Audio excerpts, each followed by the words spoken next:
Hi all and welcome back to the channel, and I hope you're all doing okay. Just a few things to cover tonight because I want to try and keep this video short. I've got so much to do, as in my PC is completely given up and I've got so much work to do to repair that.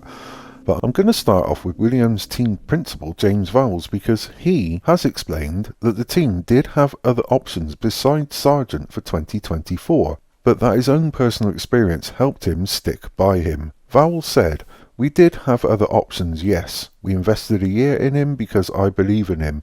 He just deserves another chance to show what he is worth next year. I had the opportunities to shape myself and my future and made big mistakes along the way. That ultimately made me who I am today." This, of course, also applies to Logan. He really struggled last season, but in those last 4 or 5 races, it was really noticeable that he was getting better. Now, when they say alternatives, obviously that implies there's more than one. And I think Frederick Vesti from Mercedes Junior Driver Program probably would have been one of them, but I'd love to know who the others were.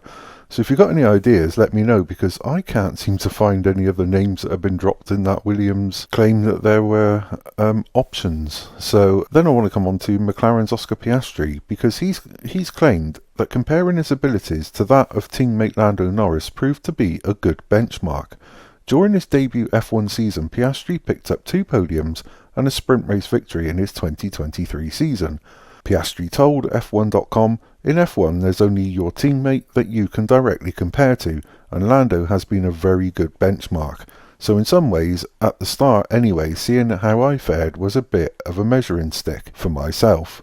That's probably been the thing that's given me the confidence, and then the results later in the year as well. But also just simply knowing that I can mix it with these guys, and now that I'm here with McLaren for another 3 years at least, all of these things help your confidence." And I think that's quite a nice thing for Piastri to say regarding Lando, because I think those two are a really interesting driver pairing in a team. I think they're both really, really competitive. I think they've got the right sort of attitude. The team has grown massively in just last year alone. And I really can't wait to see if McLaren bring the right car for those two in 2024. I can't wait to see the results. I really can't. And then I'm coming on to Verstappen, because he's revealed that he risked having a shit relationship with Red Bull advisor Helmut Marko during the early part of his career by repeatedly ignoring Marko's phone calls early in the morning. As the head of Red Bull's driver development program, Marko played a key role in promoting a then 17-year-old Verstappen directly into F1 from the Formula 3 European Championship back in 2015, moving him to the Toro Rosso team alongside Carlos Sainz. Talking to Motorsport magazine about the early stages of his relationship with Marko, Verstappen explained, "I just didn't answer his calls. I thought to myself, I'm not going to answer the phone at that time. I'm still asleep. I then simply called him back at 10 AM or whatever. At some point I think he understood that I wouldn't answer his calls at 7:30 or 8 AM either. I think he also likes that in a way, because you've set your boundaries and he's the same." And that's really quite interesting. I mean, from back then, Marko's known exactly what Max Verstappen's like, so maybe, I don't know, if they're very similar in a lot of ways, maybe that's why he gets on really well in the team. But then on the back end of that, Max Verstappen has been labelled a major risk for F1's expansion into the United States. Verstappen initially refused to get involved in Netflix Drive to Survive by saying he didn't want the spotlight. Following on from that, the Brad Pitt and Lewis Hamilton produced F1 film came to Silverstone earlier this year. Verstappen admitted, "I can't be bothered."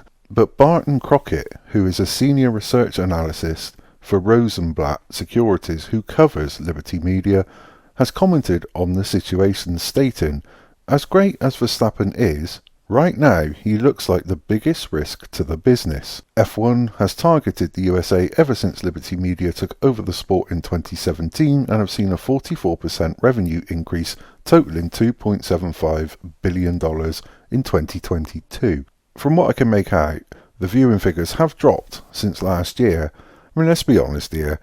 The reason this story's come out again just recently because it was floating around before the Las Vegas Grand Prix, and I've got no doubt what Max has had to say about the driver ceremony or the opening ceremony of the Las Vegas Grand Prix and his criticisms of it are the reason why this has started surfacing again.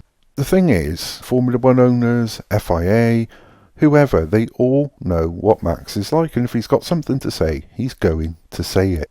On the back end of that also, it wasn't that long ago that Liberty Media were praising Max Verstappen, and certainly Stefano Domenicali was, because he said that their viewing figures have increased since Max Verstappen started to become so dominant throughout the last couple of years.